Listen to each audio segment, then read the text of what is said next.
Alhamdulillah pagi ini sudah hadir di tengah-tengah kita Pak Kresna.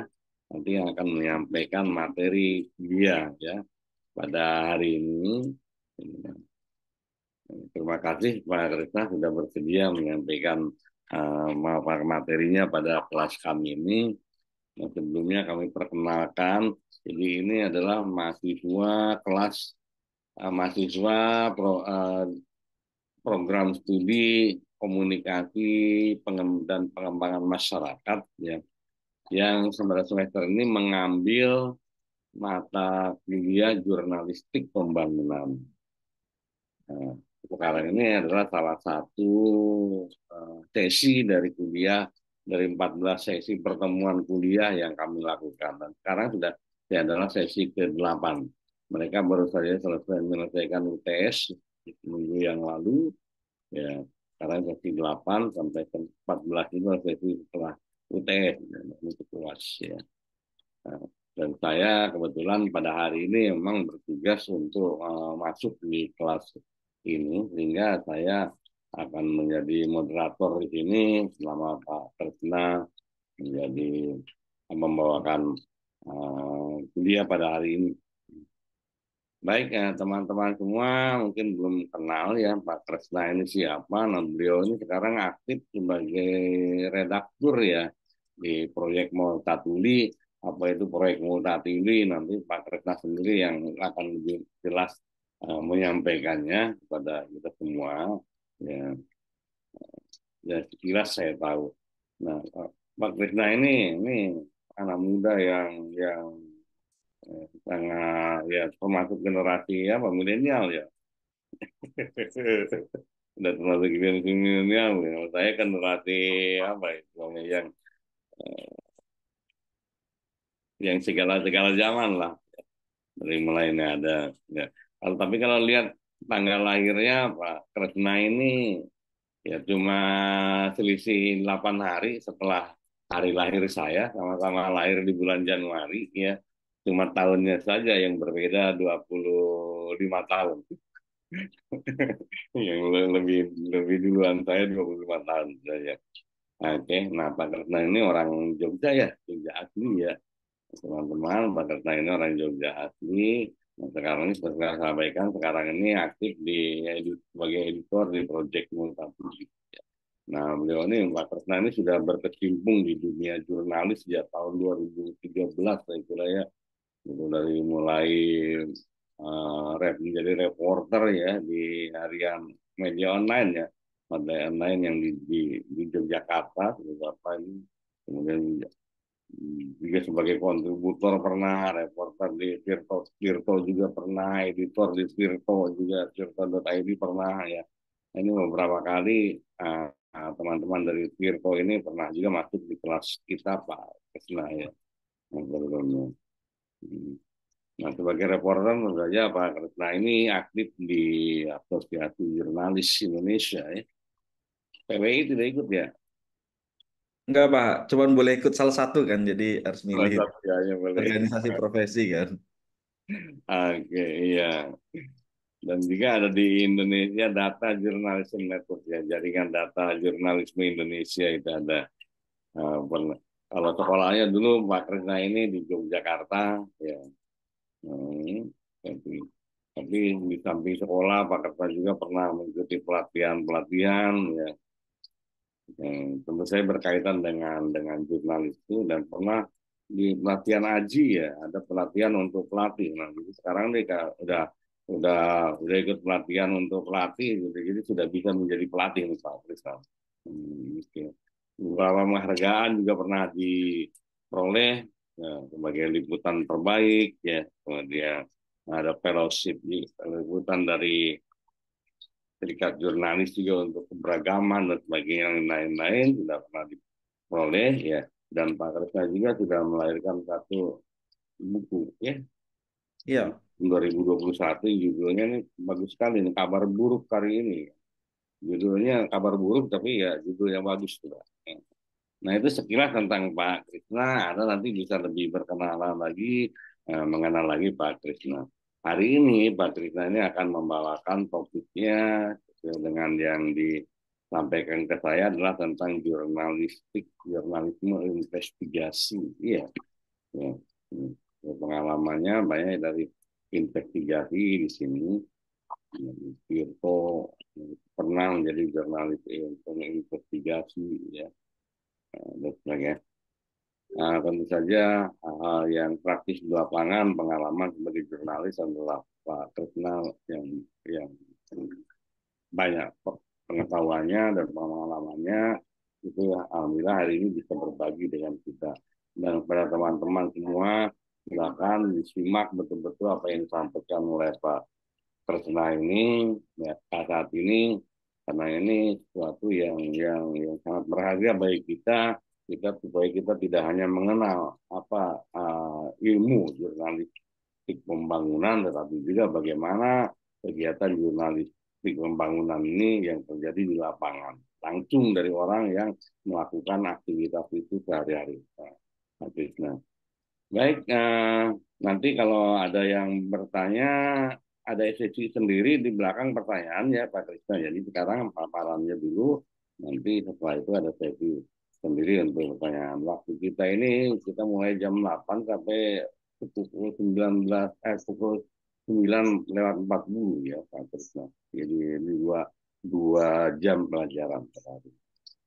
Baik, itu sebagai pengantar dari saya. Saya di sini Tutus Naryanto ini salah satu tim pengajar dari Jurnalistik Pembangunan. Selain saya ada juga Pak Ibu Sarwititi, kemudian ada Ibu Anissa Seminar, yang mungkin yang banyak berhubungan dengan Pak Krisna adalah Bu Anissa Seminar, kemudian koordinator ada Pak Hadianto, dan juga ada Ibu Pi Retno yang aktif di Biro Komunikasi IDW. Dan pernah juga memimpin Green TV ITB, Ibu Retno, dan sekarang masih aktif di luar sana. Itu saya sebagai pengantar dari saya. Untuk selanjutnya kami persilakan waktunya kepada Pak Krisna. Silakan Pak. Ya, terima kasih banyak Pak Sutisna atas waktunya. Sudah dibacakan CV. Mungkin saya perkenalan singkat, saya Kresna. Teman-teman bisa panggil saya Kresna aja. Sehari-hari bekerja untuk Project Multatuli.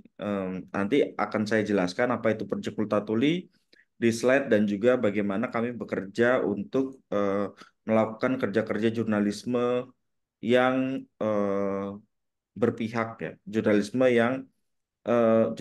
yang berpihak dan menyuarakan kepentingan publik. Nah, eh, saya izin share screen ya, Pak Sutisna ya. Ya, silakan. Oke.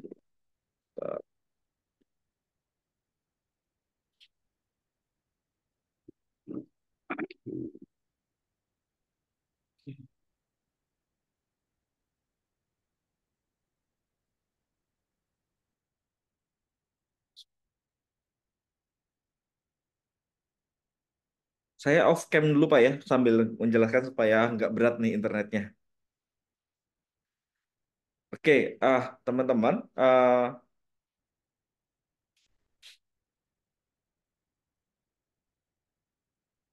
kita, saya akan memperkenalkan soal apa itu Project Multatuli dan apa itu jurnalisme publik dan kenapa ini penting buat diketahui banyak orang ya. Karena selama ini ada problem di eh, institusi media kita di mana em, produk-produk jurnalistik sudah tidak lagi didedikasikan untuk kepentingan publik, tapi semata-mata sebagai bisnis untuk menghasilkan uang ya.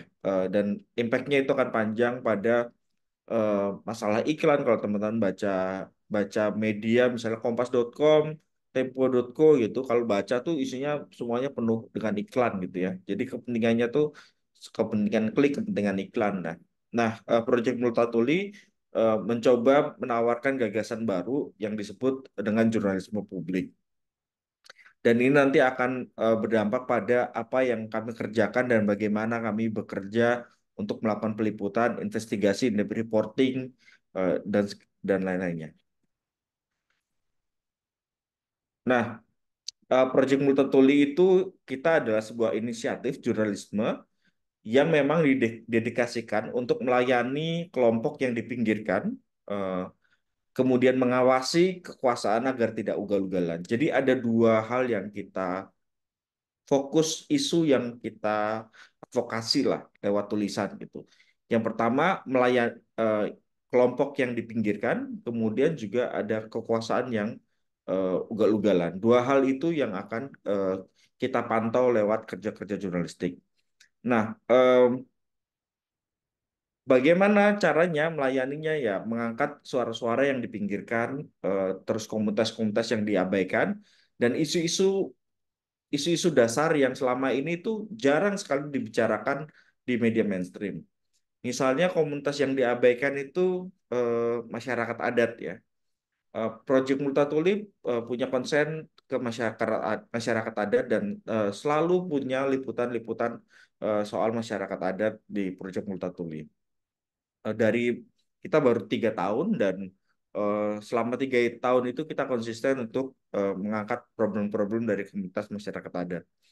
Kemudian juga mengangkat isu-isu mendasar yang selama ini tuh tidak pernah diperhatikan mainstream media.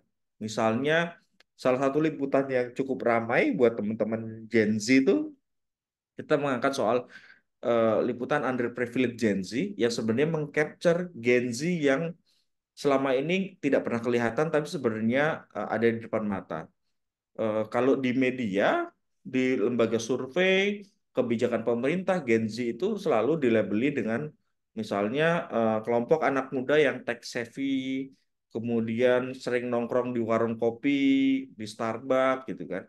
Tapi faktanya adalah mayoritas Gen Z kita itu adalah Gen Z yang miskin, yang nongkrong itu minumnya Starling. Nah, Gen Z yang kayak gitu tuh nggak pernah dilihat. Tapi justru yang dilihat tuh Gen Z yang kayak influencer, apa namanya, kemudian ada Putri Tanjung, siapa lagi ya, Atta Halilintar gitu. Jadi apa namanya, cara pandang terhadap Gen Z jadi bias, padahal problemnya adalah Gen Z yang selama ini tidak mayoritas dan tidak terlihat. Nah itu isu-isu yang mendasar yang pengen kita eh, angkat gitu. Kemudian mengapa kami beda gitu ya? Ada masalah tadi saya sebut soal industri media Indonesia didominasi organisasi pers yang Jakarta sentris, kemudian cenderung melayani elit dan apa namanya komunitas-komunitas marginal tuh nggak dapat porsi yang pemberitaan yang memadai di media massa sekarang gitu ya. Eh, Kemudian kalau teman-teman misalnya baca soal berita penggusuran gitu ya, mesti perspektifnya tuh soal pemerintah sedang membangun ini buat kepentingan PSN, buat kepentingan negara gitu. Tapi jarang sekali melihat bagaimana strugglingnya komunitas-komunitas minoritas yang kecil gitu ya, warga desa yang memang akhirnya tergusur dan harus alih profesi dan itu buat mereka lebih berat menjalani hidupnya. Nah, itu yang nggak pernah di capture oleh media eh, massa gitu dan itu yang pengen di capture oleh Project Buta Tuli. Kemudian ada kekusutan informasi ya, eh, beritanya ngejar-ngejar yang viral ya. Teman-teman mungkin paham soal ini. Kemudian eh, dan bikin orang tuh sulit untuk paham sebenarnya masalahnya apa sih, ada problem apa sih sekarang gitu. Nah itu saking kejar-kejaran dengan isu viral, akhirnya yang esensial jadi terlupakan, jadi lupa gitu ya, dilupakan. Solusinya adalah kita menawarkan jurnalisme publik. Jurnalisme publik eh, itu kita melayani publik pembaca, artinya publik itu pembaca kita ya, eh, dengan cara mengangkat suara-suara yang dipinggirkan, komunitas yang diabaikan, dan isu-isu mendasar yang disisihkan. Praktiknya, kami membuka yang namanya membership, di mana orang-orang akan menjadi member Project Multatuli dengan membayarkan ada semacam iuran tiap bulan gitu ya. Tapi nanti mereka berhak untuk salah satunya itu bisa ikut rapat redaksi di Project Multatuli gitu. Jadi mereka bisa ngusulin ide sehingga ide-ide liputan di Project Multatuli tidak berangkat dari asumsi eh, jurnalisnya, tapi dari orang-orang yang benar-benar merasakan problem sehari-hari gitu. Nah, praktik yang kami lakukan, kemudian gimana praktiknya, praktik jurnalistiknya untuk ketika kita mau pakai jurnalis publik. Nah, kami mengenalkan istilahnya eh, jurnalisme telaten. Kalau bahasa Inggrisnya itu sebenarnya slow journalism, tapi kalau kalau kita bahasa Indonesia kan menjadi jurnalisme lambat, itu kok terkesan kita tuh jurnalis yang males-malesan gitu ya. Nah, Nah, kita mendefinisikan itu menjadi eh, jurnalisme telaten. Jurnalisme telaten itu kayak gimana sih gitu ya? Salah satu produknya adalah menerbitkan laporan panjang eh, yang benar-benar bisa membantu pembaca untuk memahami problem yang rumit gitu dan mendorong untuk adanya perubahan. Nah, di jurnalisme telaten itu targetnya adalah perubahan, bukan perubahan itu bukan eh targetnya adalah perubahan, jadi bukan klik atau jumlah orang yang baca. Kalau kita jumlah yang bacanya mungkin cuma 1.000 orang, 2.000 orang, 5.000 orang, tapi itu ada dampak dan perubahan yang terjadi karena tulisan eh, itu yang kami harapkan.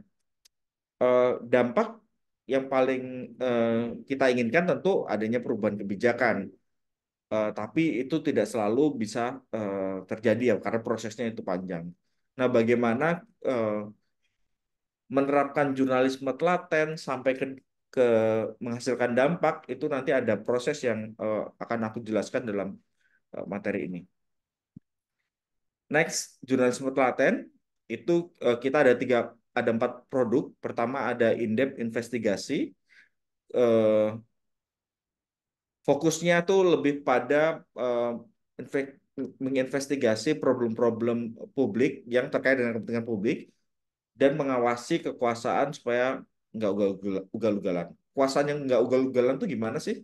Kekuasaan yang ugal-ugalan tuh misalnya mereka pemerintah gitu ya eh, dengan konglomerat ataupun dengan oligarki itu bikin aturan misalnya seperti eh, memberikan izin penambangan di lokasi apa namanya hutan hutan lindung misalnya gitu ya. Nah itu problem-problem eh, yang kita anggap itu tindakan-tindakan kebijakan-kebijakan yang ugal-ugalan dan itu yang kita awasi lewat liputan-liputan itu. Kemudian ada kisah manusia.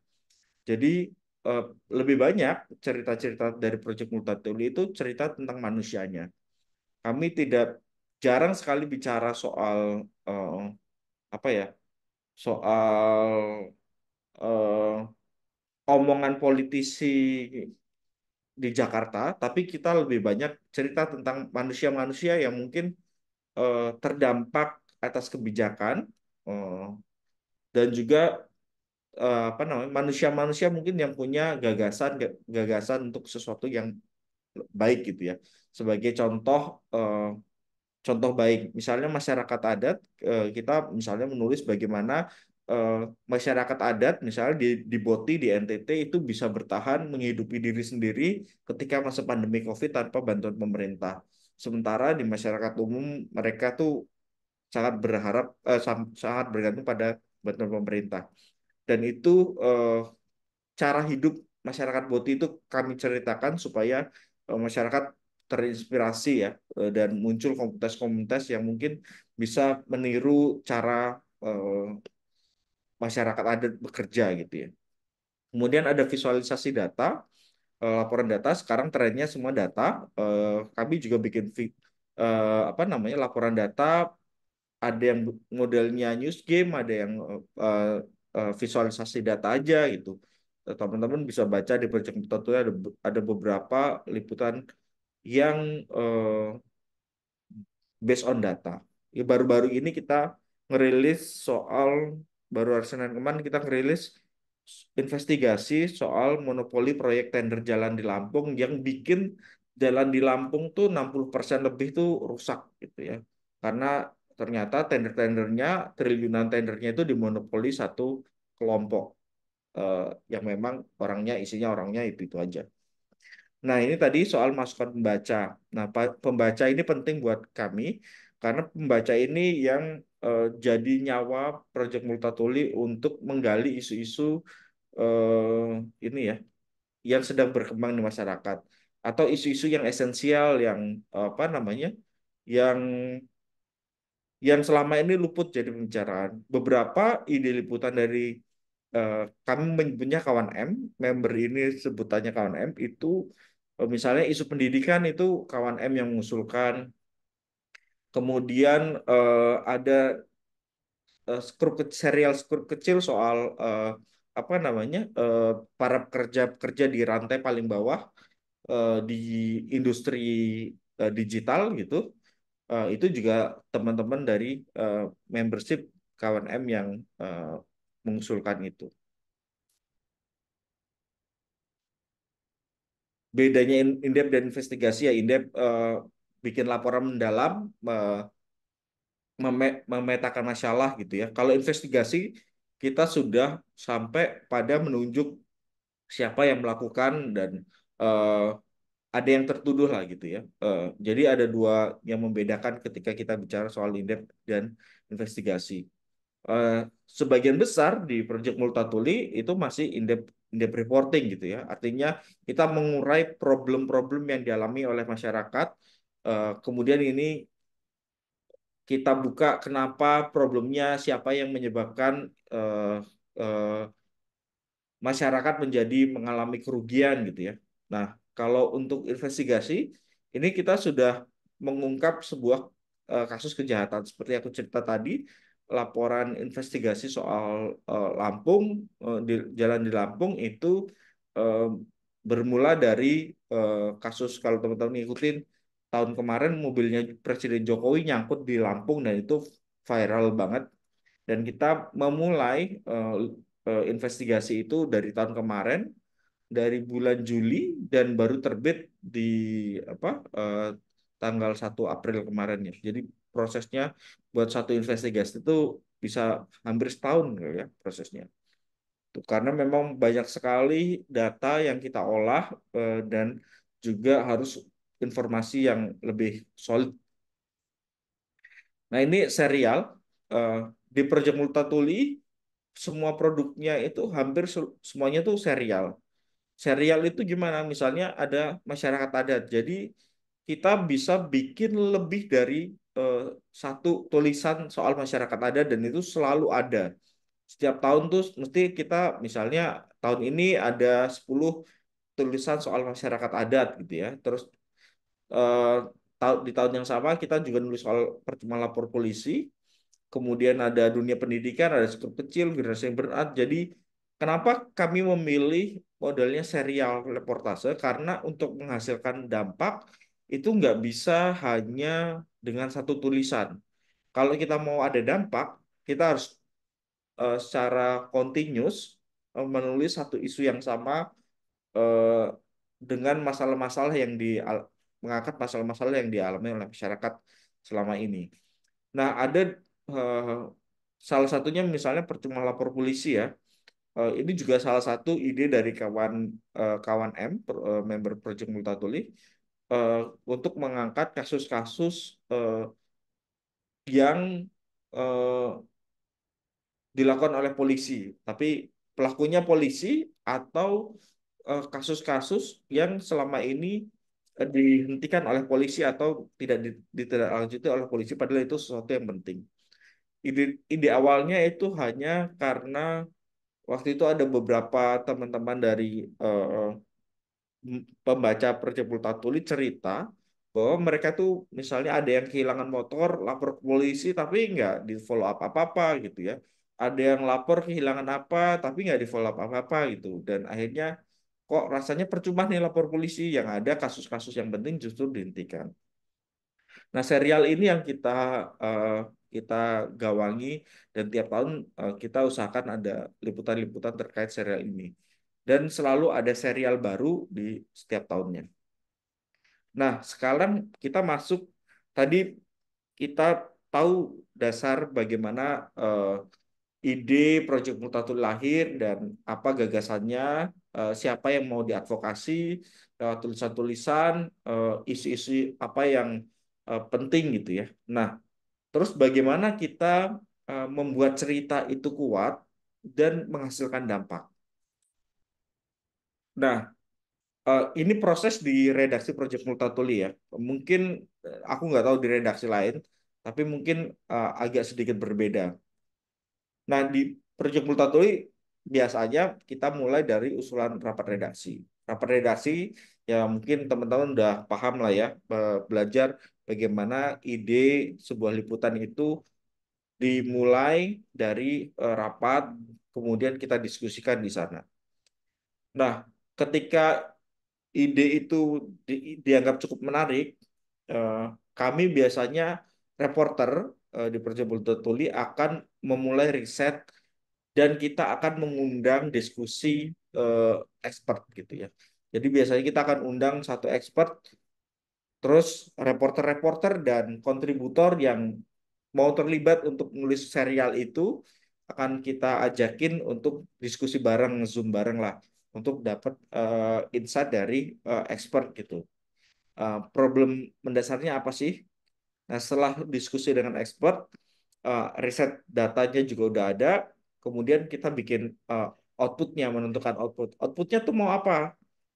Eh, Apakah kita mau bikin liputan in-depth, mau bikin liputan investigasi, mau bikin foto story, bikin video, atau bikin yang lain gitu ya. Kemudian ada angle dan outline. Sebenarnya semuanya itu nanti output dan angle itu ada dalam outline gitu ya. Nanti kita bikin outline. Nah, setelah outline dibalikan ke redaksi, outline-nya di approve pemret atau editor, kemudian baru jalan untuk reportase dan wawancara. Nah, reportase dan wawancara ini dua hal yang berbeda ya. Nanti kita bahas juga itu. Terus setelah itu penulisan dan editing. Terus yang terakhir adalah digital campaign. Jadi ini eh, di era di semuanya itu serba di media sosial, mau nggak mau, kalau kita mau dapat attention untuk mendapatkan perubahan, untuk supaya ada perubahan, kita harus juga merancang digital campaign yang baik. Kita misalnya udah capek-capek bikin investigasi ternyata eh, nggak nggak ada dampaknya gitu ya. Nah, dampak itu harus kita create eh, lewat campaign digital ya sekarang.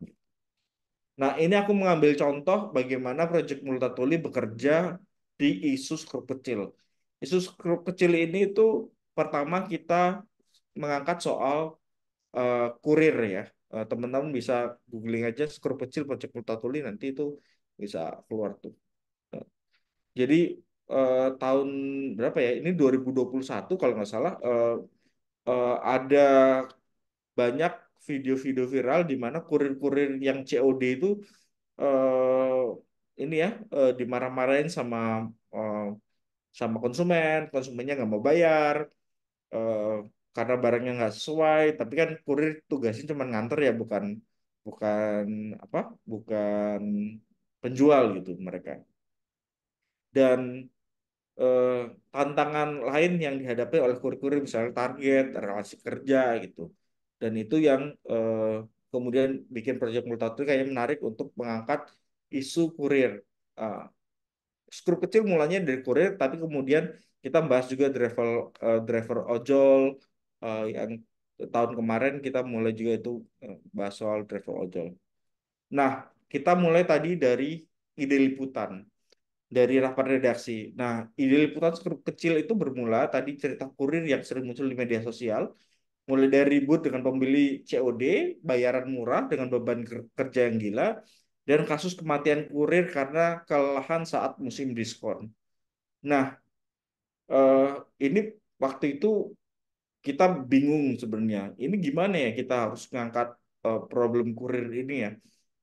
Apa eh, isu yang kritis yang bisa kita angkat gitu. Tapi kita sepakat bahwa eh, masalah yang dihadapi kurir ini tuh masalah kepentingan publik.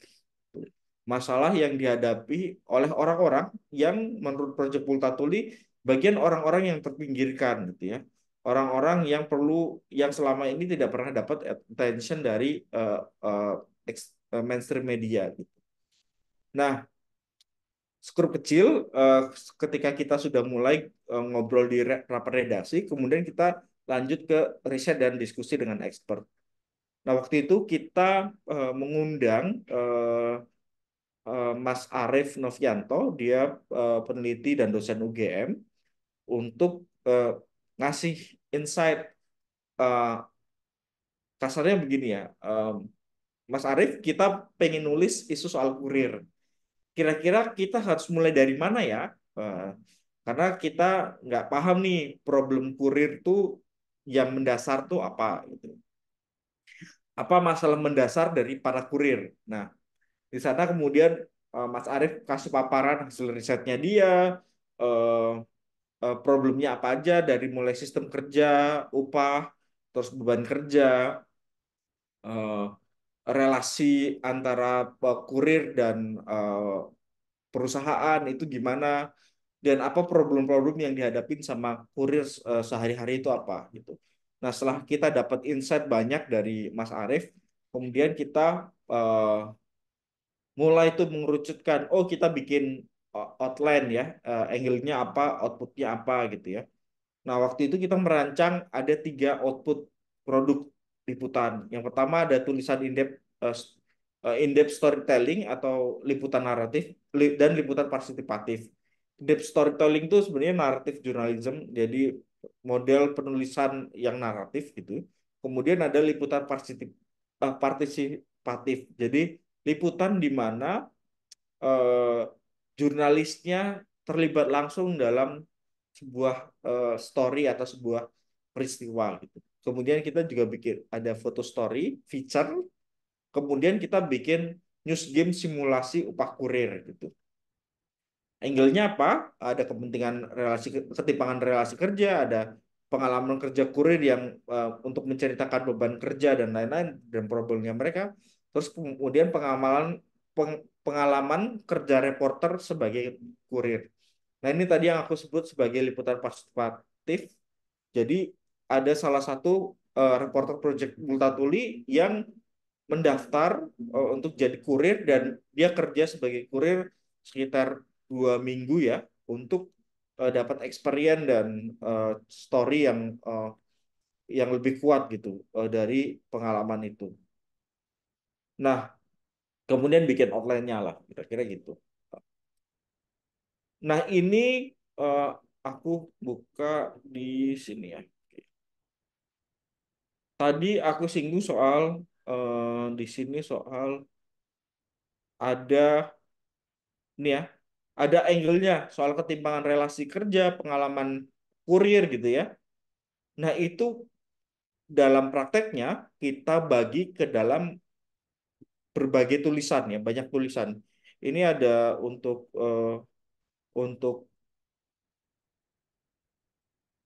untuk kurir aja tuh kita bikin banyak liputan. Nah, misalnya liputan soal eh, Lebaran bersama Latifah. Ini cerita soal driver eh, kurir online perempuan ketika Lebaran gitu ya. Kita mengcapture gimana hektiknya suasana Lebaran dan ketika Lebaran dia harus kerja supaya dapat uang lebih lah kira-kira gitu. Nah, problemnya tuh dihadapi bukan cuman sebagai tapi sebagai driver biasa, tapi dia juga seorang perempuan yang sangat rentan terhadap ini ya kekerasan gitu misalnya ya.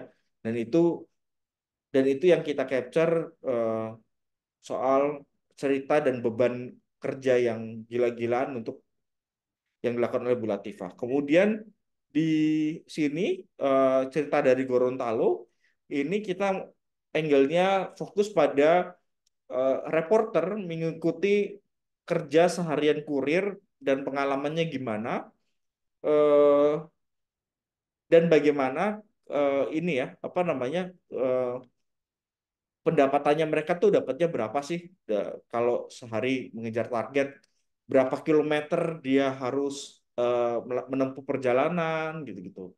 Jadi angle-nya tuh di sini juga ngomongin upah dan juga ngomongin beban beban pekerjaan yang nggak masuk akal gitu. Misalnya harus nganterin 40 paket dalam sehari gitu ya. 40 paket, kalau diasumsikan satu paket itu 10 menit gitu ya. eh, Berarti ya ada 400 menit yang harus digunakan untuk kerja gitu ya. Dan tapi itu belum tentu 10 menit, ada yang lebih dari itu karena lokasinya eh, jauh-jauh di Gorontalo gitu.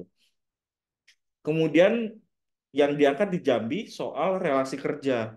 Jadi eh, gimana ada kurir, ini kurirnya Shopee dan mana ya, terus yang JNT dan Shopee, terus yang ini kurirnya JNE, karena mereka ada sebagian yang karyawan tetap, ada yang dapat gaji tetap, tapi kurir-kurir itu nggak dapat gitu. Dan mereka tuh pengen juga dapat kayak gaji-gaji tetap gitu.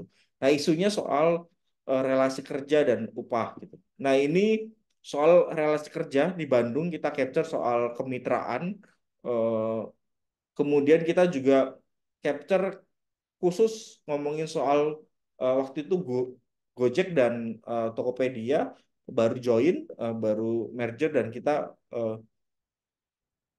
bahas soal ini ya upah murah untuk driver-driver di bawahnya GoTo. Kemudian ini eh, konteks soal apa namanya eh, industri e-commerce yang apa namanya ya, yang gede banget sekarang, tapi eh, yang menderita itu sebenarnya rantai paling bawah kurir-kurir ini. Laporan apa news game. Jadi kita bisa mencoba kalau misalnya seandainya saya jadi kurir gimana sih prosesnya gitu. Ini laporan soal soal reporter Project Multatuli, Virya Singgi ini, yang selama 2 minggu bekerja sebagai kurir gitu, merasakan langsung. Nah, jadi eh, masing-masing angle ini kita wakilkan dalam tiap tulisan yang ada di dalam serial serial Project Multatuli. Nah, oke, oke. Nah, kemudian ada selanjutnya part di mana melakukan reportase dan wawancara. Yang perlu dipahami adalah reportase dan wawancara itu dua hal yang berbeda. Jadi ini hanya agak sering miss ya beberapa apa namanya teman-teman mahasiswa tuh eh, lebih banyak tuh melakukan wawancara tapi jarang melakukan reportase. Reportase tuh sebenarnya hal yang justru sangat penting ketika kita turun ke lapangan. Reportase itu sebenarnya ini ya, upaya kita menangkap peristiwa lewat panca indera untuk mendeskripsikan sesuatu nanti di dalam cerita. Misalnya kita bisa mendeskripsikan, oh arah rumahnya tuh ke mana, ke utara, ke selatan, atau apa gitu ya.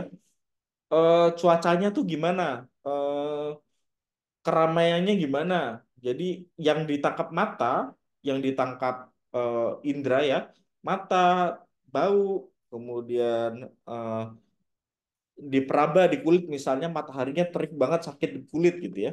Itu juga bisa jadi bahan bahan reportase untuk membangun story yang kuat gitu ya. Yang story yang kuat itu nanti tentu kita harapkan bisa menimbulkan dampak. Nah, eh,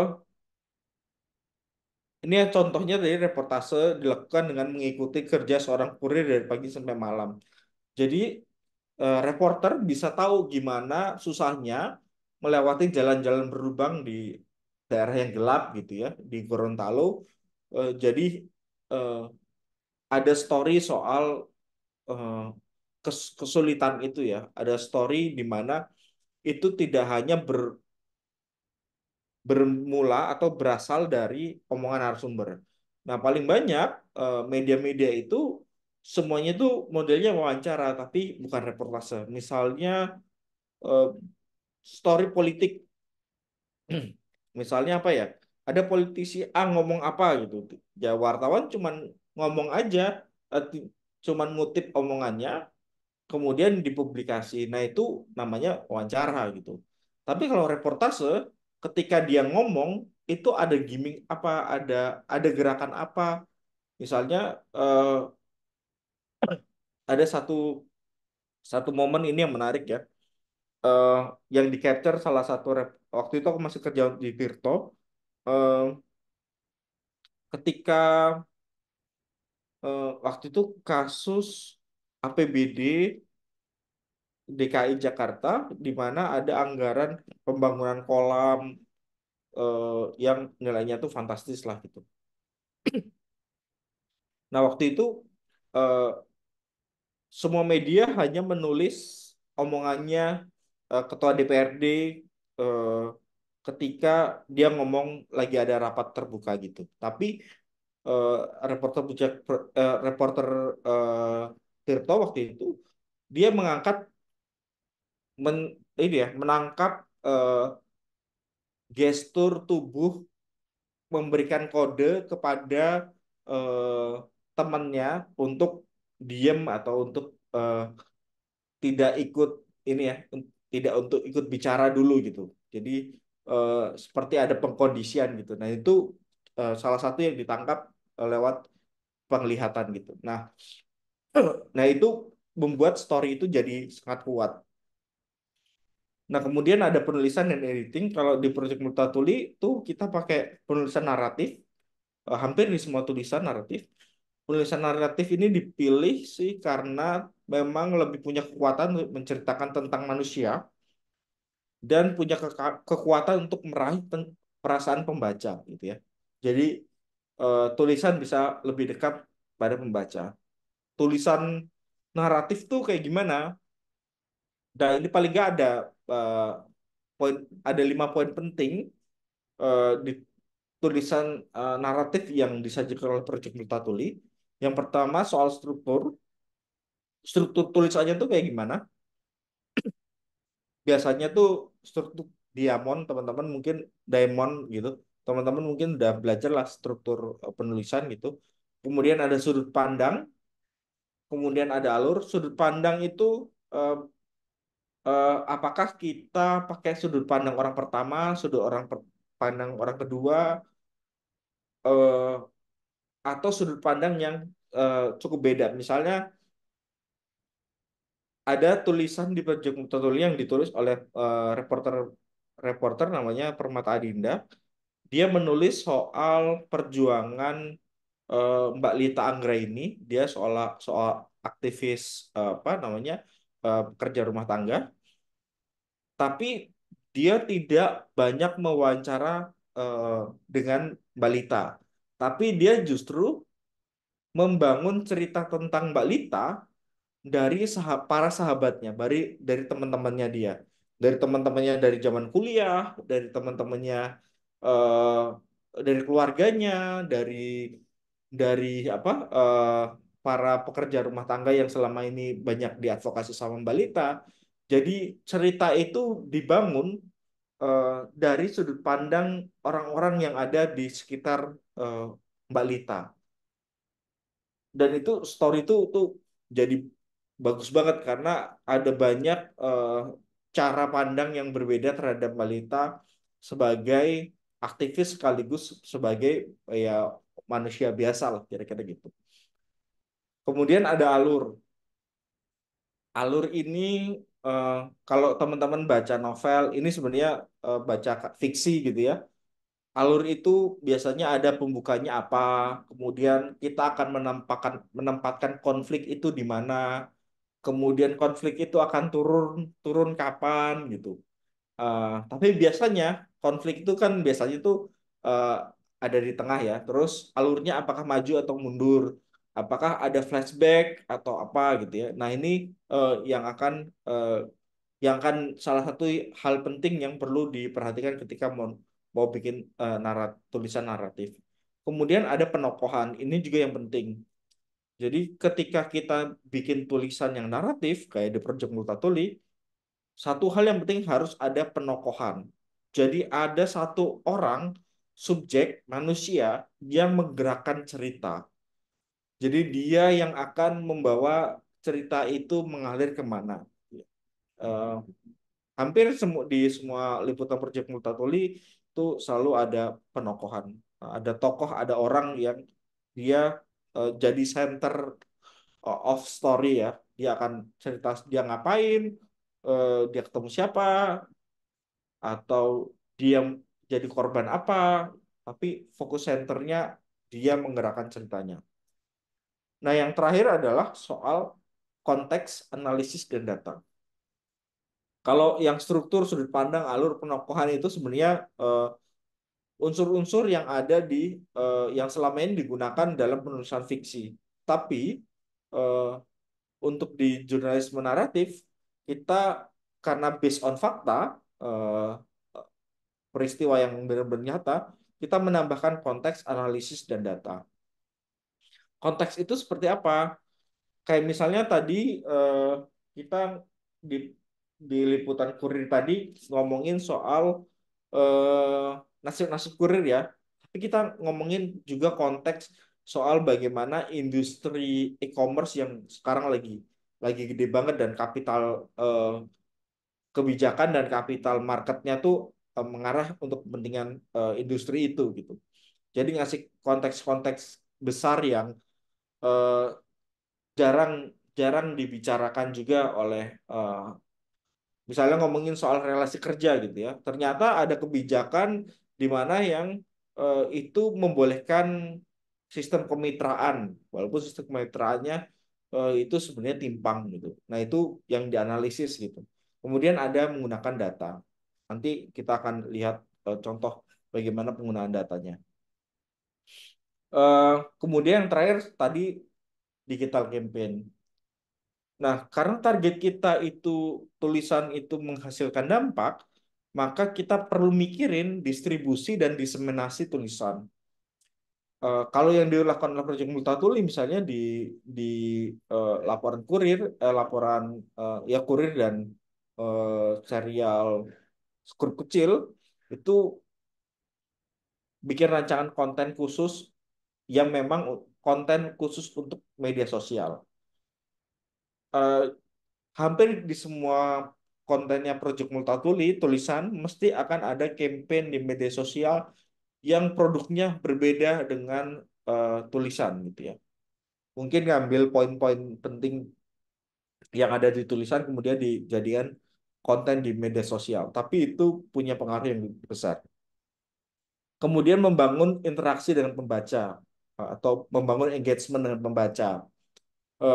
Caranya misalnya membalas komen atau apa, ada dialog lah di sana gitu, atau mengharapkan partisipasi pembaca untuk melakukan untuk komen atau berinteraksi lewat laporan-laporan yang laporan interaktif seperti news game gitu. Kemudian juga ada diskusi online atau biasanya kita pakai SpaceX. eh, Biasanya kalau ada satu isu kemudian kita follow up di eh, bikin SpaceX sama follow up konten. Follow up konten itu misalnya eh, di case-case besar misalnya kayak di percuma lapor polisi ada statement-statement eh, yang memfollow up eh, perkembangan yang eh, terbaru gitu. Karena di Project 40 itu kita cuma memproduksi 3 tulisan per minggu, jadi nggak banyak. Karena itu kita akan lebih banyak menggunakan media sosial untuk melakukan follow up kalau memang ada butuh sesuatu yang update gitu. Nah, itu caranya supaya kita bisa menghasilkan dampak. Nah, ini eh, tadi ngomongin soal reportase wawancara gitu ya dan penulisan gitu. Teman-teman bisa baca liputan ini eh, yang kurir tadi soal pengalaman eh, reporter Project Multatuli menjadi kurir. Bak di oh, nih ya, tulisannya tuh dibaca sekitar 1 jam 58 menit ya. Kalau kita membaca normal gitu, butuh waktu 1 jam untuk baca ini. Saya pun jeda berapa kali ya baca ini baru selesai gitu. Tapi kita bisa melihat gimana misalnya di part pertama ini misalnya kita ngomongin struktur ya. Oh, ini ngomongin apa sih struktur awalnya tuh dia eh, ini pakai struktur diamond gitu ya. Ada pembukaan, inti masalah ada di tengah, kemudian ada conclusion di terakhir gitu. Terus tapi alurnya gimana? Dia alurnya pakai maju mundur gitu ya. Kadang dia akan flashback, kadang dia akan apa namanya eh, maju gitu. Ada juga dia kemudian sudut pandangnya menggunakan sudut pandang orang pertama, eh, saya sebagai jurnalis dan juga sebagai kurir gitu di sini penggunaan sudut pandangnya.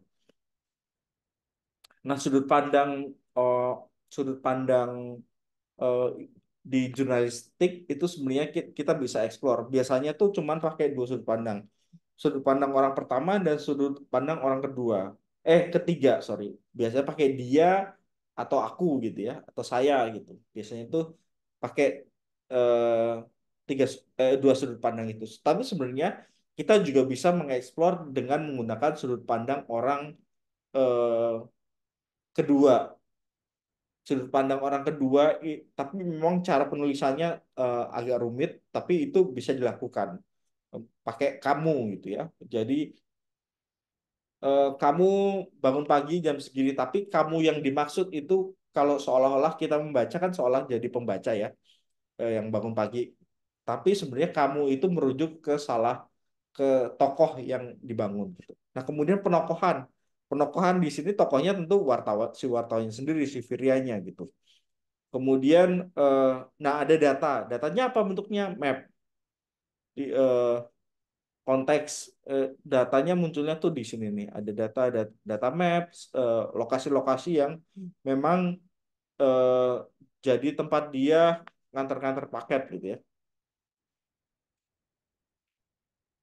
Kemudian ini yang tadi aku bilang alurnya mundur. Dia cerita soal dia jadi kurir, susah nganterin paket di daerah Sudirman. Kemudian dia flashback ngomongin soal melamar jadi kurir. Nih, semua bermula dari rapat redaksi. Ini eh, dia gimana eh, flashback ketika dia mulai untuk ngelamar jadi kurir gitu ya, kurir di Shopee gitu. Nah, ini proses dia mendaftar gitu. Terus kemudian eh, arahan kerja, kemudian nanti dia akan maju lagi ke cerita solidaritas di aspal. Jadi setelah mundur dia maju lagi ke peristiwa eh, yang dia alami saat itu. Nah, ini menurutku salah satu tulisan yang paling bagus di Project Multatuli untuk kalau teman-teman mau belajar soal bagaimana natif jurnalistik, struktur, membangun penokohan segala macam itu ada di sini. Oke, kemudian, nah ini digital campaign. Nah, aku bilang tadi kita merancang digital campaign untuk menghasilkan dampak yang berbeda. Sebenarnya digital campaign yang ini itu bersinggungan dengan laporan data eh, tentang kurir. Seandainya aku seorang kurir. Ini kita buka eh, Twitternya, tapi kita buka dulu ini di sini ya. Oke.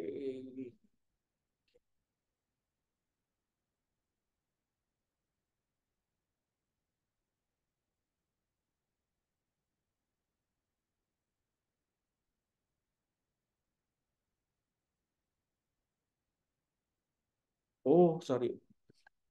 Eh, Error ternyata. Tapi ini karena web Project Multatuli baru ganti template website jadi ininya Kurir. Misalnya Kurir ini adalah ini aku yang bikin gimana kita bikin eksperimen sebuah news game di mana pembaca bisa seolah-olah menjadi seorang kurir di sini.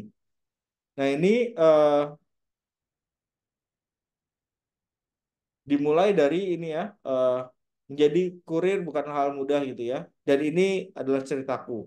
Jadi kita bisa masukin nama misalnya namanya Kresna, kemudian Eh, Namaku Kresna, sudah beberapa bulan ini aku bekerja sebagai kurir di, kita bisa pilih nih, misalnya aku JNT gitu ya. Setiap hari aku bekerja lebih dari 8 jam dan nguserin jalan paling tidak 50 kilometer per hari. Eh, Biasanya teman-temanku bisa mengantar 100 paket per hari. Itu pun bekerja dari pagi hingga malam. Tapi biasanya aku hanya bisa mengantar, nah aku bisa ngasih angka di sini. Oh, aku mau nyoba deh, aku sehari ngantar 30 paket aja gitu. Terus klik hitung. Mana ya? Harusnya bisa diklik hitung. Oke, lagi error nih soalnya. Oke, lagi sorry error nggak ada nih klik hitungnya. Aku coba di sini ya. Di sini. Nah, misalnya tadi kita udah eh, klik tadi ya, ini nama, pilih kerja di mana, kemudian hitung. Nah, misalnya dia kemampuan mengantar paket 30 hari, 30 30 paket per hari. eh, jadi dalam sebulan itu bisa mendapatkan 1,9 juta. Itu pun dia asumsinya kerja 30 hari tanpa ini ya, eh, tanpa ada libur gitu ya. Nggak seberapa dibandingkan dengan gaji karyawan CEO atau startup itu. Nih, ini kisaran buat nyamain gaji karyawan startup yang gajinya berkisar sekitar 7 juta, aku harus mengantar 4.040 paket selama 135 hari sesuai dengan kemampuanku mengantar paket per hari. Jadi kalau aku mengantar paket cuma bisa 30 hari, untuk dapat duit 7 juta, aku tuh harus ngantar 1.000 paket selama 135 hari itu berapa ya? Hampir ya hampir 4 bulan ya. Gitu. Kemudian 4 bulanan gitu. Terus kemudian untuk menyamai gaji CEO, eh, menurut sejumlah riset mencapai 142 juta per bulan. Jadi kalau aku jadi kurir, aku tuh harus ngantar 82 ribu paket. Jadi ada data dan hitung-hitungan. Nah, sumbernya dari mana data-data ini? Data ini diperoleh dari misalnya berapa sih bayaran kurir di masing-masing ekspedisi ini, eh, yang diperoleh dari masing-masing dari ekspedisi ini per paketnya berapa berapa rupiah. Misalnya Shopee 1.000 rupiah, si cepat berapa rupiah, ID Express berapa, Ninja Express berapa, Lazada berapa. Jadi kita di belakang laporan ini tuh ada hitung-hitungan, ada data yang digunakan. Terus kalau misalnya eh, mau hidup layak dengan gaji UMR itu, eh, berarti aku harus nganter 2.000 paket minimal gitu ya. Kemudian ini kalau aku mau beli Honda Honda Beat untuk kerja itu berarti aku harus ngantar 10.000 paket dan kerja selama setahun ya, ini 356 hari tanpa libur gitu. Supaya dapat Honda Beat yang paling murah kan harganya. Kemudian ini kalau mau beli rumah subsidi harganya berapa? Kemudian aku harus ngantar berapa paket sih kalau untuk supaya bisa beli rumah gitu. Kira-kira ada hitungan gitu. Nah, di media sosial menariknya adalah kita bisa melihat bagaimana interaksi para pembaca yang juga mencoba untuk ini misalnya aku nyoba gitu ya. Pembaca juga kemudian men-share hasil mereka untuk mengikuti eh, news game-nya ini. Misalnya ada akun ini, kemudian eh, ada akun ini nyobain dan banyak lah ya yang apa nyobain game ini. Nah, itu adalah salah satu cara kita untuk menghasilkan dampak. Nah, apa dampak yang dihasilkan dari liputan soal kurir ini, grup kecil ini? Nah, salah satunya adalah eh, ada setelah liputan ini ramai dibicarakan, kemudian ada teman-teman dari, aku lupa dari NGO mana ya, yang bikin audiensi untuk ada perubahan peraturan menteri terkait dengan apa namanya standar upah kurir gitu. Dan itu salah satunya argumen yang dibangun salah satunya juga yang digunakan adalah sumber dari liputan-liputan Project Multatuli. Dan itu menurut kami salah satu capaian yang memang pengen kita dapatkan, yaitu eh, adanya perubahan untuk kelompok masyarakat yang memang pengen kita advokasi. Nah, ini tadi rangkaian dari apa? Dari awal dari usulan tema sampai ke digital campaign proses di dalam redaksi Project Multatuli. Nah, eh, cara kerja ini sebenarnya bisa dilakukan oleh banyak orang ya, terutama teman-teman. Tapi kalau mau yang lebih detail soal bagaimana cara penulisan atau cara reportase, memang kayaknya harus ada sesi tertentu. Tapi teman-teman bisa membayangkan ketika ngomongin soal eh, jurnalisme publik, kalau teman-teman mau bikin laporan yang punya dampak, salah satu model kerjanya adalah eh, yang dilakukan oleh Project Multatuli.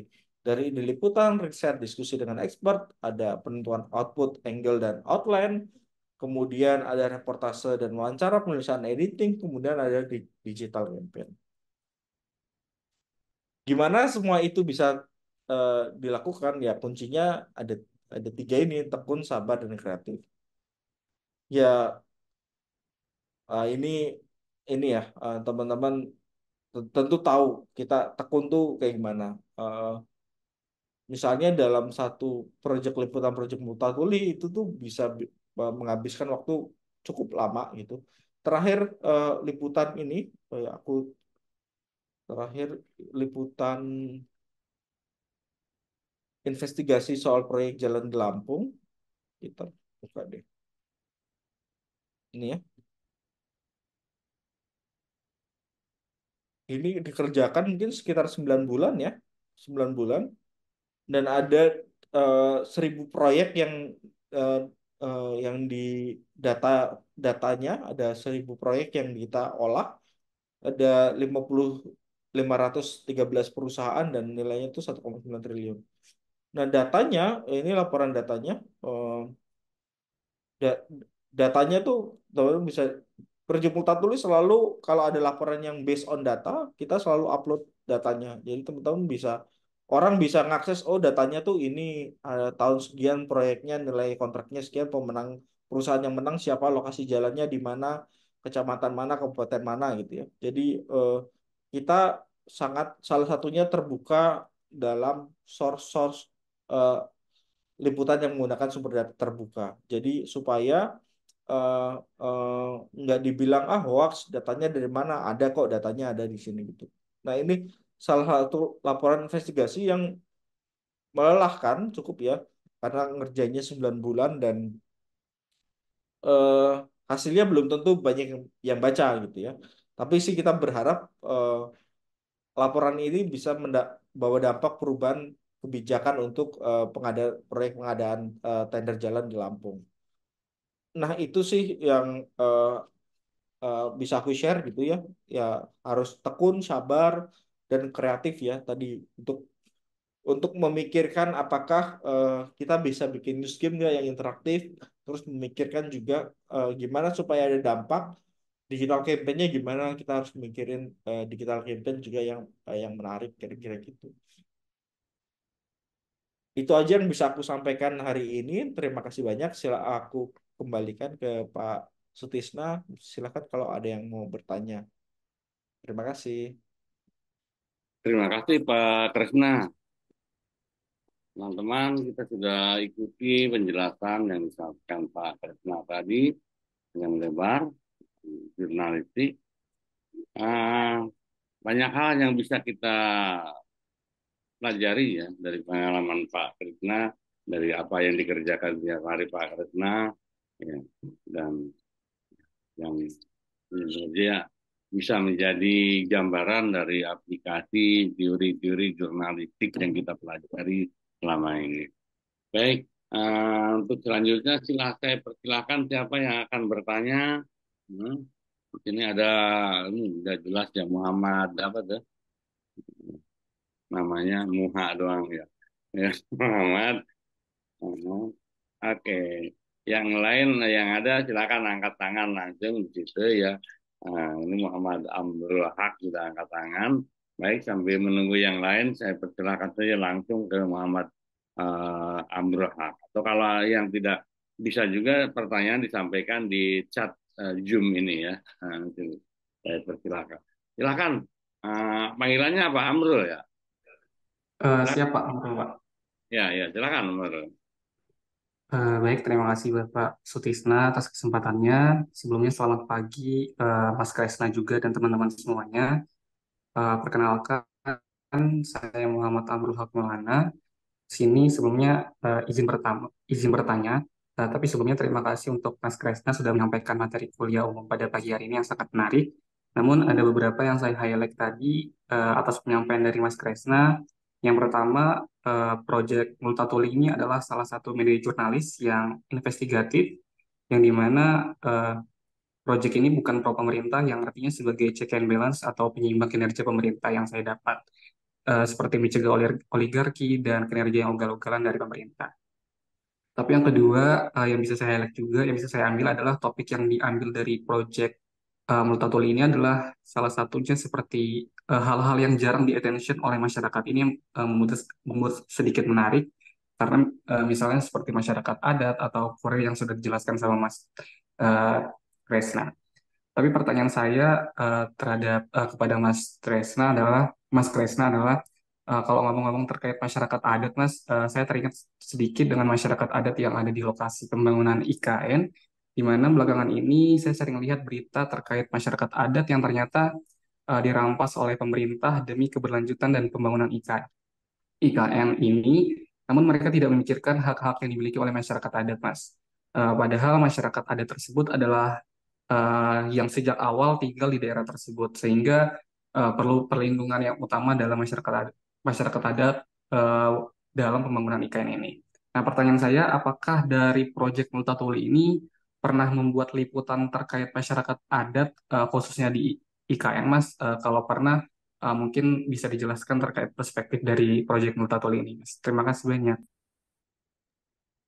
Ya, oke, terima kasih banyak atas pertanyaannya ya. Nah, Proyek Multatulis juga kita pernah menulis soal proyek IKN. Salah satunya juga ngomongin soal masyarakat adat di sana.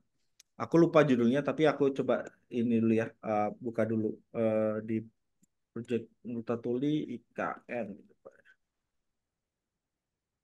Eh, Singkatku, kami pernah menulis soal ini ya. Aku share screen dulu. Hmm, Ini eh bagi ini ini sebenarnya foto story soal seorang perempuan masyarakat adat di sana, masyarakat di sana yang eh, lahannya turut diambil untuk proyek IKN. Yang menarik adalah Dahlia ini si tokoh ini adalah orang yang ikut jadi salah satu penari penyambut ketika ada apa namanya ada seremoni di IKN itu. Nah ini menurutku salah satu story yang menarik ya. Namanya Sanggar Seni Uat Bolum ini ya. Di mana masyarakat mencoba melestarikan tradisi mereka, masyarakat ada di sana mencoba tradisi kesenian mereka, tapi kemudian itu digusur proyek IKN. Nah, tapi ironisnya adalah dia sendiri juga orang yang diminta terlibat untuk dalam ini ya, dalam ketika ada seremoni peresmian IKN. Nah, ini salah satu yang diangkat gitu. Nah, eh, kalau ditanya perspektifnya Project Multatuli gimana? Tentu eh, sejak awal statement awal Project Multatuli adalah kami mengadvokasi kelompok yang dipinggirkan dan mengawasi kekuasaan. Artinya keberpihakan kami yang pertama adalah pada kelompok-kelompok yang dipinggirkan. Caranya gimana? Kami mengadvokasi ya membuat tulisan seperti ini soal kondisi masyarakat adat di IKN gitu. Sebenarnya ada banyak juga tulisan-tulisan soal proyek di IKN. Teman-teman bisa ada ada serial sendiri ini soal eh, apa namanya tulisan-tulisan soal IKN. ini juga soal eh, gimana masyarakat, ketakutan masyarakat ada di sana ketika IKN ini jadi apa? Menjadi eh, kota gitu ya. Mereka akan tersisih dan akan jadi orang-orang yang selama ini eh, sering kita lihat di Jakarta gitu ya. Eh, Orang-orang yang ngamen di lampu merah karena mereka tergusur, tersisih dan tidak punya ini ya, nggak punya kemampuan eh, untuk eh, ini apa namanya menghadapi perubahan dan nggak punya kemampuan eh, eh, modal budaya dan kapital gitu untuk terlibat dan ikut menikmati proyek pembangunan IKN, akhirnya mereka tergusur. Nah, wajah ini sebenarnya kan udah mereka juga khawatir kalau nanti kita jadi kayak tukang ngamen ngamen di lampu merah aja nih warga-warga asli sana gitu karena itu yang terjadi di Jakarta gitu ya. Kalau kita ngelihat di Jakarta gitu pembangunan Jakarta yang begitu masif, kalau ngelihat tuh orang Jakarta asli, orang warga Betawi itu sekarang mereka ada ke pinggiran ya, mungkin ke Depok, Sawangan, segala macam ke Bekasi gitu. Yang mereka tadinya di Jakarta, pusat di Jakarta, mereka kemudian geser tuh. Maka kita bisa ngelihat tuh ada fenomena Citayam Fashion Week ya, yang sebenarnya tuh mereka tuh dulunya orang Jakarta, tapi kemudian tergeser karena pembangunan digusur, kemudian pindah ke daerah pinggiran ibu kota, ya menghasilkan keluarga-keluarga yang ada bonge segala macam ya bonge siapa sih dan teman-temannya itulah ya. Dan itu wajah ibu kota yang kita lihat sekarang itu. Ketika ada kelompok masyarakat yang dipinggirkan jadi korban pembangunan, eh, mereka tidak capable untuk dan tidak punya kemampuan dan tidak dibangun kemampuannya dan tidak diberikan akses juga untuk apa eh, bisa terlibat dalam pembangunan, akhirnya mereka tersingkir. Dan ketika tersingkir dan ketika mereka mencoba untuk dalam tanda kutip melakukan perlawanan dengan menunjukkan eksistensinya mereka di Citayam Fashion Week itu akhirnya juga dibubarin karena dianggap tidak ini ya eh, secara estetika tidak cocok untuk kota gitu. Nah, itu yang juga dikhawatirkan oleh eh, warga-warga di IKN gitu. Nah, memang dialog soal ini perlu dimulai, dialog soal eh, mengcapture kekhawatiran warga IKN itu tuh jarang sekali dibicarakan oleh media. Yang selalu dibicarakan di media tuh misalnya rumah menteri mewah, kemudian Jokowi apa bermalam di IKN pakai tenda, glamping segala macam. Tapi jarang media yang mau bicara soal eh, kekhawatiran dan ketakutan warga yang ini ya, yang warga asli sana gitu, ketika IKN dibangun dan mereka akhirnya tergusur gitu. Apalagi ada wacana pembatasan jumlah penduduk di kawasan IKN dan itu tentu mereka bukan termasuk dari 2 juta orang yang boleh tinggal di IKN nantinya, karena eh, mesti akan lebih banyak dari ASN dan juga pekerja pemerintah lah ya, kira-kira itu. Itu sih menjawab soal ini ya, menjawab soal IKN itu tadi. Baik, terima kasih banyak, Mas. Silakan kalau ada yang lain mau bertanya. Oh, gimana Amro? Sudah jelas ya? Sudah jelas, Pak. Baik, ya. Yang lain silakan. Ini mumpung ada ah, Kresna di sini. Ya, ada Putri, panggilannya Putri apa Nurul? Atau Faiza, ada tiga namanya nih. Oke, ya, silakan Putri. Ya,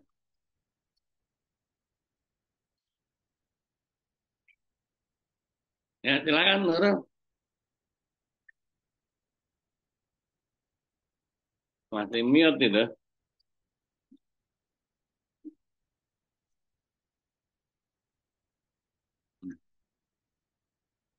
Halo, Nurul.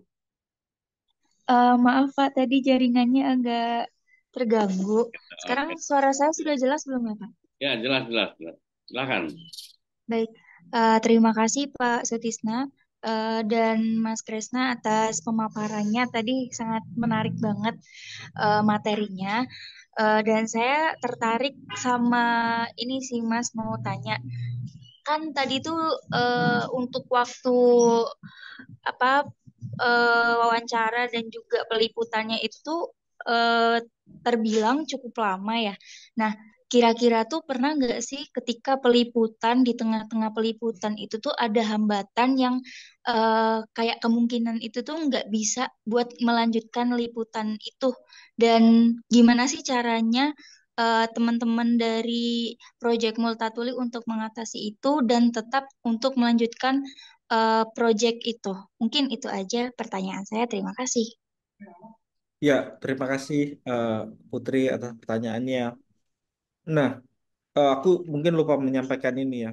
Dalam eh, kami punya SOP, namanya SOP liputan beresiko.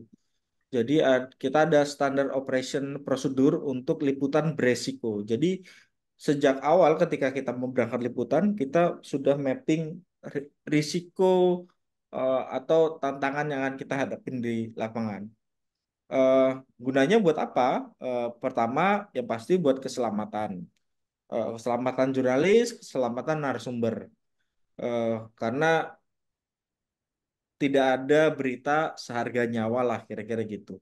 Kalau kita bikin laporannya bagus tapi kita mati gitu ya nggak ada gunanya. Atau ada orang lain yang kemudian mati karena berita itu juga eh, tidak seharusnya terjadi dan komitmennya adalah tidak ada berita seharga nyawa. Karena itu kita membangun SOP liputan berisiko. Kira-kira gambarannya gimana sih kalau liputan berisiko gitu? Misalnya eh, kalau isu kurir gitu ya, itu kita mapping tidak akan ada risiko serangan fisik gitu. Tapi yang mungkin terjadi adalah risiko serangan digital. Dan itu yang terjadi gitu ya.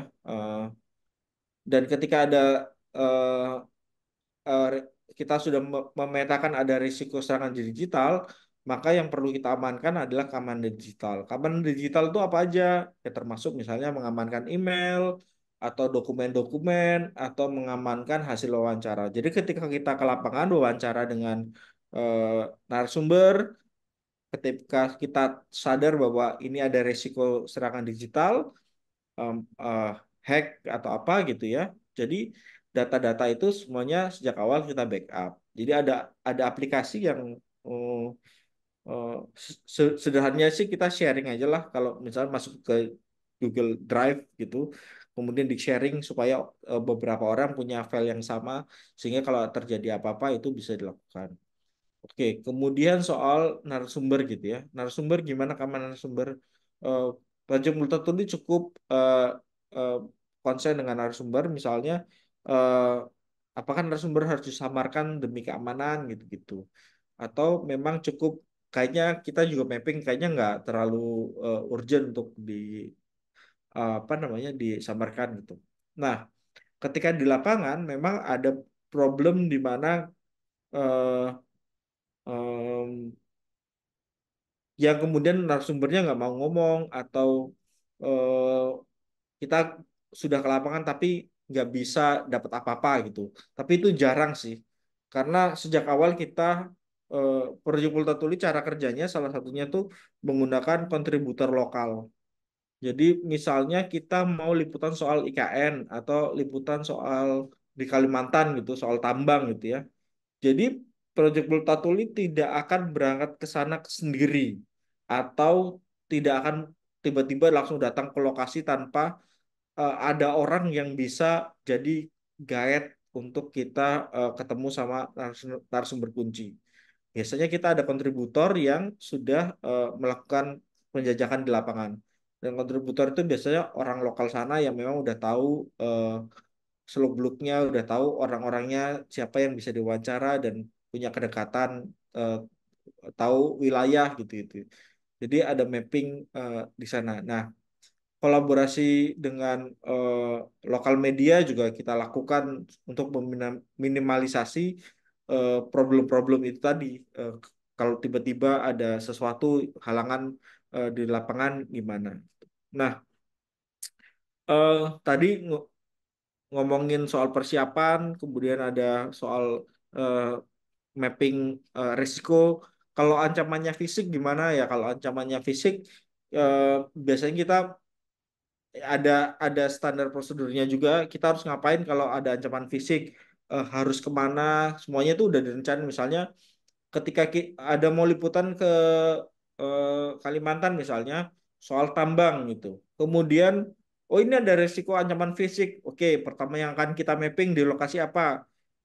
Kita akan mapping rumah sakit terdekat di mana, puskesmas terdekat di mana, kantor polisi terdekat di mana, kita akan nginep di mana. eh, itu beneran sudah di mapping sejak awal. Kemudian ada nggak pengacara lokal yang bisa mendampingin kita, misalnya LBH, Lembaga Bantuan Hukum, yang bisa membantu kita kalau tiba-tiba ada kriminalisasi atau apa gitu ya, ditangkap aparat. Ada nggak kontak eh, pengacara publik yang bisa bantuin kita gitu.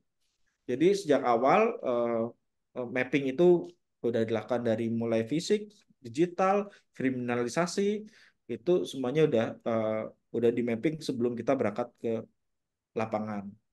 Nah, ini berlaku untuk reporter yang di Jakarta dan juga teman-teman kontributor di Project Wilkotuli.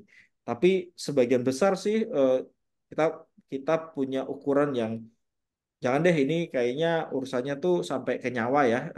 Jadi lebih baik tidak. Tapi sejauh ini sih belum ada kejadian yang besar, tapi paling banyak tuh cyber attack lah ya, cyber attack. Dan karena sudah pengalaman di cyber attack kena serangan digital, PM juga punya tim khusus yang untuk nangani serangan digital. Itu sih soal apa ya. Nah, teknis reportase itu memang eh, bukan sesuatu yang bisa kita pelajari di kelas gitu ya. Tapi itu memang harus eh, praktis ya, harus berdasarkan pengalaman gitu. Karena misalnya ada beberapa peristiwa, misalnya ketika kita ke lapangan gitu, ada reporter yang baru atau anak magang ikut ke lapangan gitu, eh, nggak mereka belum punya sense untuk misalnya memperhatikan detail-detail dari narasumber atau kondisi sekitar gitu. Misalnya sesimpel misalnya eh, narasumbernya eh, berangkat naik kendaraan apa gitu ya. Kita tuh bisa ngelihat dia pakai kendaraan apa, atau narasumbernya tuh berangkat dari mana, atau lokasi titik kita ketemu sama narasumber tuh ada di mana, di sisi mana gitu. Nah, kadang eh, itu buat buat apa namanya? Buat reporter yang mungkin udah cukup senior tuh udah kayak ketanam ya. Oh, nanti kira-kira akan lokasinya akan begini, jadi aku akan sudah siap dengan ini dengan itu, dan apa detail-detail yang harus ku perhatikan ketika aku eh, datang ke lapangan gitu. Kalau itu sebuah peristiwa, misalnya ada demonstrasi, kira-kira apa yang harus aku capture eh, lewat kamera HP gitu-gitu ya.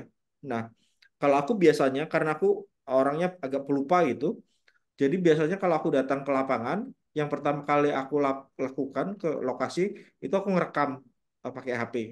Ngerekam video atau ngerekam suara. Eh, Kalau lokasinya aku pengen mendeskripsikan lokasi, aku biasanya video di mana arah arah jalannya tuh di sebelah mana, di sisi mana, utara, selatan, atau di mana gitu.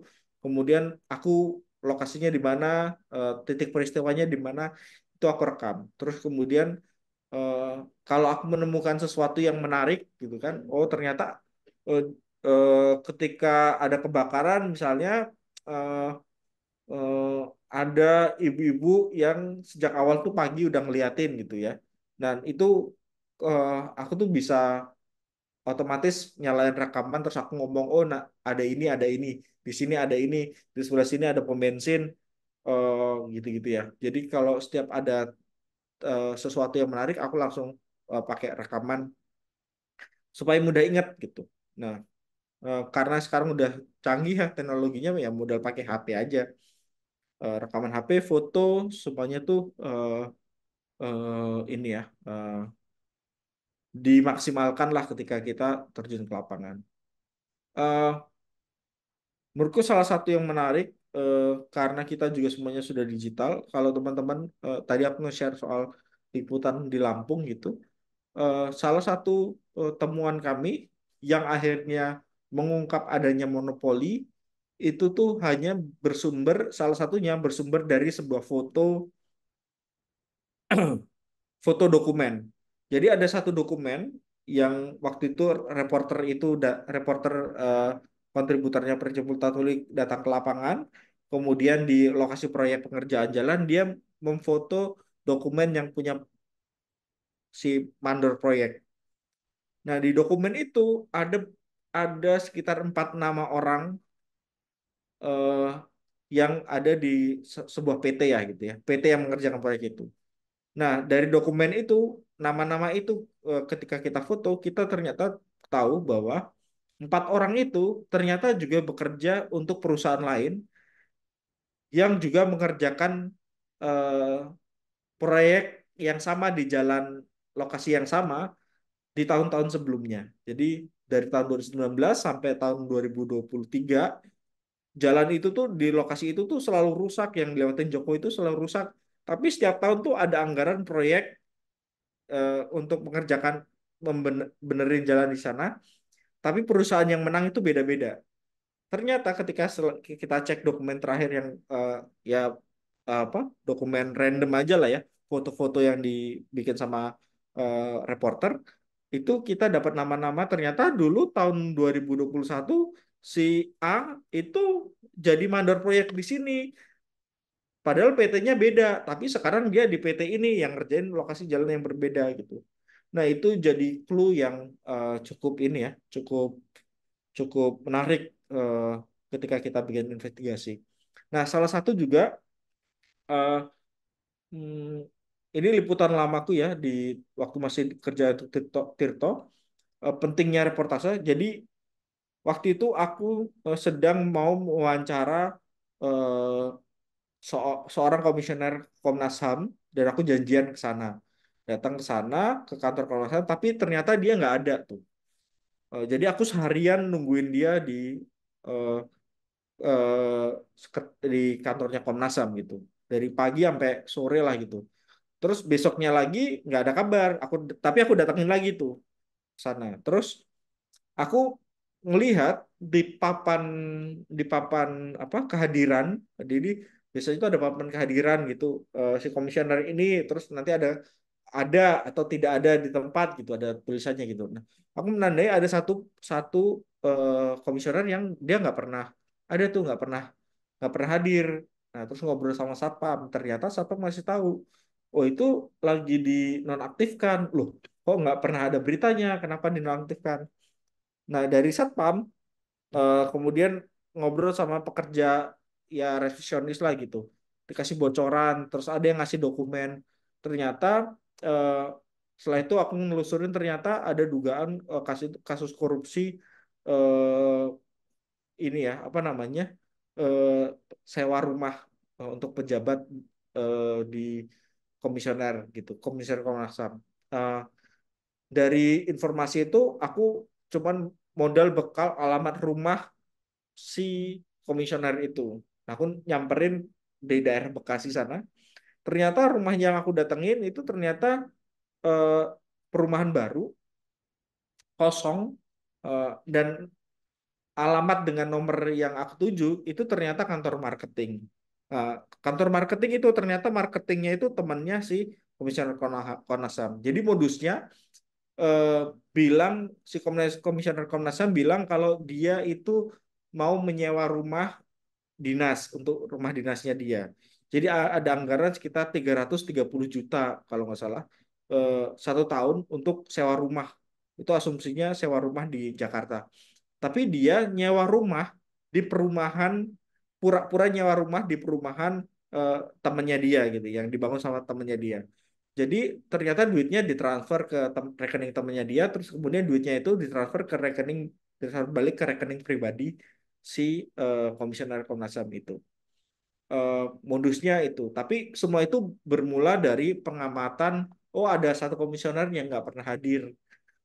Nah itu pentingnya kita ini ya peka terhadap yang ada di sekitar kita gitu. Nah dari pengamatan itu kita bisa mengembangkan jadi satu liputan investigasi. Dan waktu itu akhirnya si komisionernya diberhentikan ya dengan tidak hormat. Tapi karena dia balikin duitnya, eh, jadi kasusnya nggak masuk ke pidana. Eh, nah itu salah satu pentingnya reportase. Nah, memang kendala-kendalanya tuh biasanya orang nggak mau ngomong gitu. Memang nggak bisa sekali kita ketemu orang, terus orang itu bisa mau ngomong, mau cerita gitu. Kadang kita butuh pendekatan yang bisa berkali-kali ketemu, meyakinkan narasumber, supaya dia mau cerita gitu. Yang di case-nya Komnas HAM tuh mungkin aku bisa ketemu sama orang itu bisa sampai tiga empat kali, baru kemudian aku bisa dapat apa informasi yang lebih detail sampai alamat rumahnya si komisioner itu. Jadi eh, gitu ya eh, apa teman-teman pentingnya reportase. Reportase itu menurutku part yang salah satu penting banget ketika teman-teman mau bikin liputan naratif, liputan investigasi itu sih.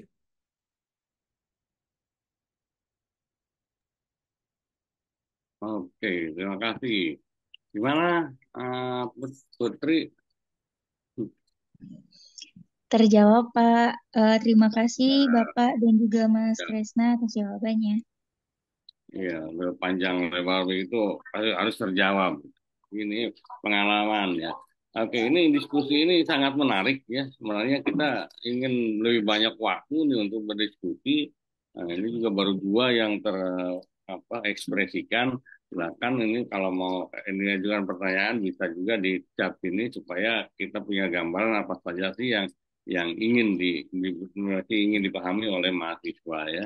Sayang waktu kita hanya sampai pukul 9:04 itu sesuai jadwalnya. Mungkin pukul 10 mahasiswa ada kelas yang lain karena ini masa perkuliahan. Jadi ini pengalaman yang disampaikan oleh Pak Kresna ini sangat penting ya untuk kita. Bagaimana kita menjadi jurnalis. Kita banyak mempelajari teori, kemudian kita banyak mendiskusikan bahwa jurnalistik. Sekarang ini semua orang itu jurnalis itu ya. Dan Anda semua mahasiswa juga sekarang ini jadi jurnalis ya.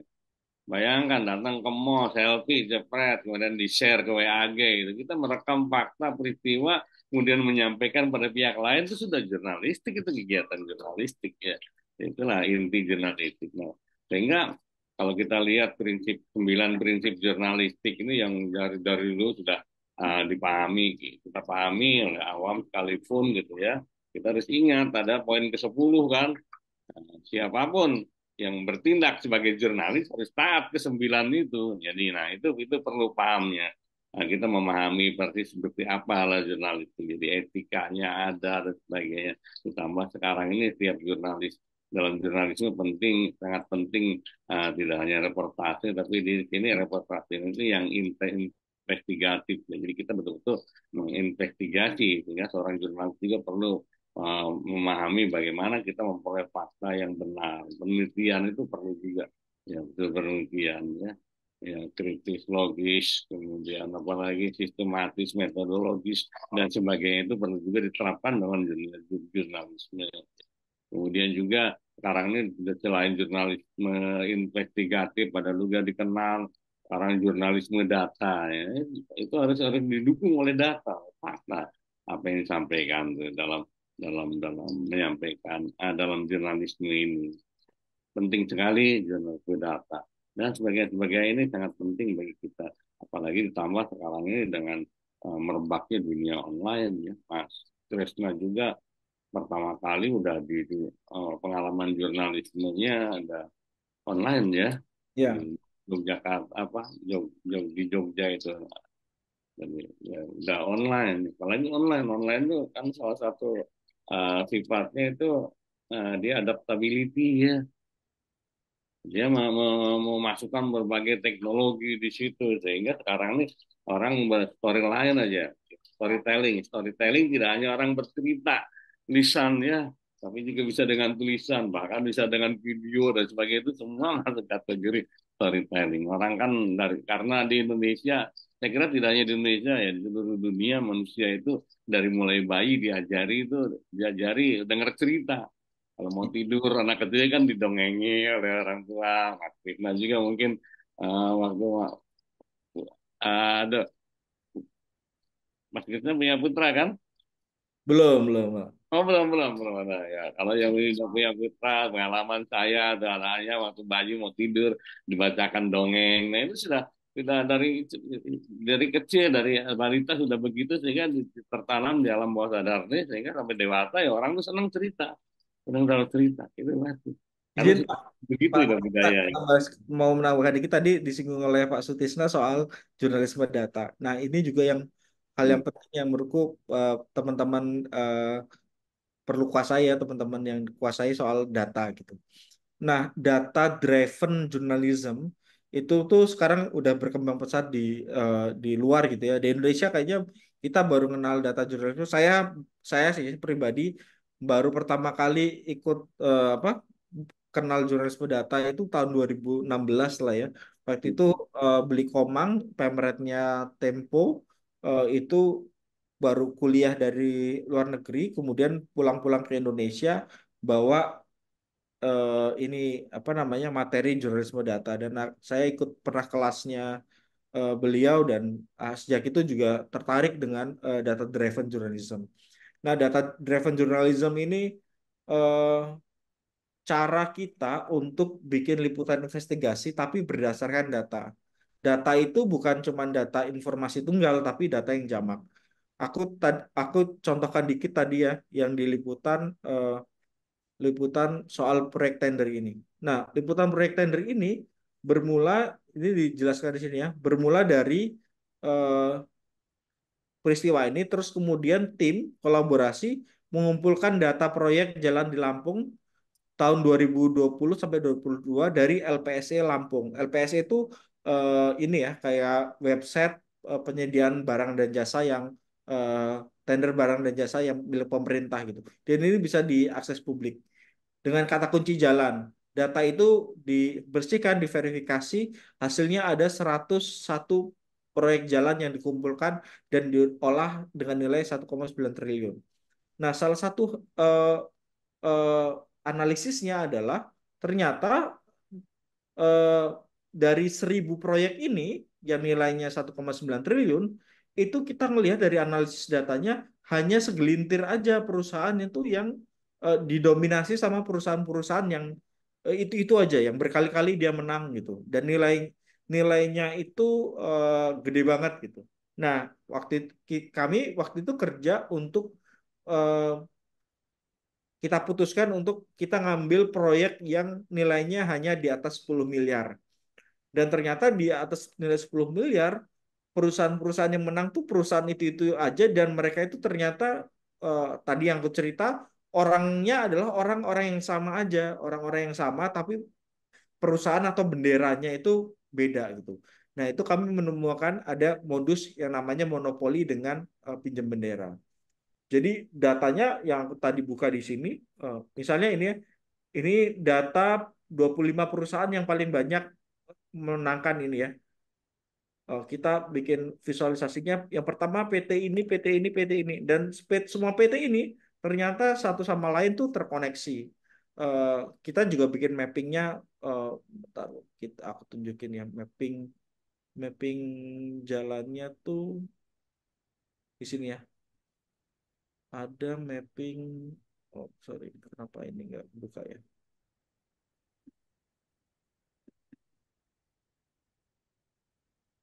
Mapping. Harusnya ini ada peta. Bentar, kayaknya ngeloadingnya belum oke nih. Ada mapping jejaring perusahaan. Nah, setelah kita lihat ternyata perusahaan ini satu sama lain tuh ada klaster-klasternya. Ini yang klaster yang paling gede, di mana perusahaan itu banyak memenangkan tender, tapi orangnya orangnya yang sama. Dan itu mengerucut kepemilikannya semuanya kepada satu orang, eh, yang namanya nih Faisal Jausal. Nah, Faisal Jausal itu siapa? Ini pemilik eh, Rindang 31, atau kalau di Lampung tuh dipanggilnya ayah atau godfather lah kira-kira gitu. Dia yang eh, nah semua ini itu based on data. Terus kemudian ada satu klaster lagi di sini, terus kemudian ada klaster kecil-kecil lain di lain gitu ya. Nah, ini semuanya tuh based on data, datanya dari data terbuka semuanya, data yang ada di internet yang dari LPSE, dan juga dokumen kepemilikan perusahaan dari AHU yang harus beli ya sayangnya. Satu satu dokumennya tuh 50.000. Tapi dari situ kita jadi bisa ngeliat relasi dan siapa perusahaan-perusahaan aja yang menang ini tuh punyanya siapa aja. Dan yang menarik adalah datanya tuh bermula dari data ini aja nih. Datanya tuh datanya tadinya berantakan lah tentu ya, tapi dibersihkan dan kita olah jadi datanya gini. Jadi kita bisa filter misalnya ini berarti filter dari proyek yang paling gede. Proyek yang gede itu dimenangkan oleh PT Rindang 31, nilainya 69 miliar gitu. Nah, Rindang 31 tuh punyanya siapa? Nah, itu tadi udah dijelasin tuh di di sini tadi yang punyanya si Faisal Jausal. Nah, semuanya itu di driven by data. Jadi kalau ada apa-apa, ini tadi aku yang cerita dokumen, ada dokumen yang difoto, ternyata ada nama-nama orang ini yang di sini ternyata itu adalah orang-orang yang bekerja untuk perusahaan-perusahaan lain sebelumnya gitu ya. Tapi orang yang mengerjakan proyek itu orang yang sama aja gitu. Nah, itu yang yang tadi disinggung oleh Pak Sutisna tuh soal data journalism. Jadi data driven journalism tuh sekarang jadi sangat penting. Eh, Makasih udah diingetin Pak Sutisna. Itu hal yang Hmm. aku tadi lupa menyampaikan.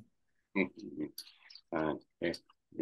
Itulah banyak hal penting yang ini mungkin kalau diteruskan ya ini banyak hal ya yang bisa kita diskusikan dari pengalaman ini sangat menarik gitu ya. Tentu saja pengalaman terutama untuk saya pengalaman dunia sekarang tentunya berbeda dengan pengalaman saya waktu dulu juga saya banyak berkiprah ya dalam jurnalistik gitu.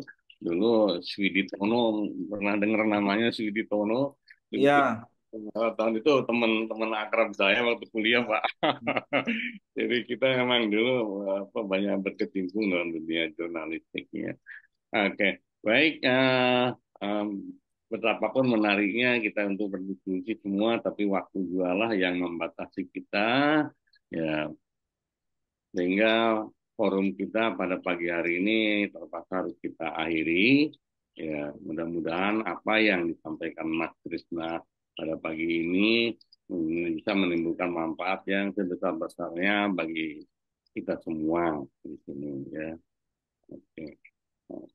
Terima Ya, kasih banyak Pak Sutisna. ya. Baik.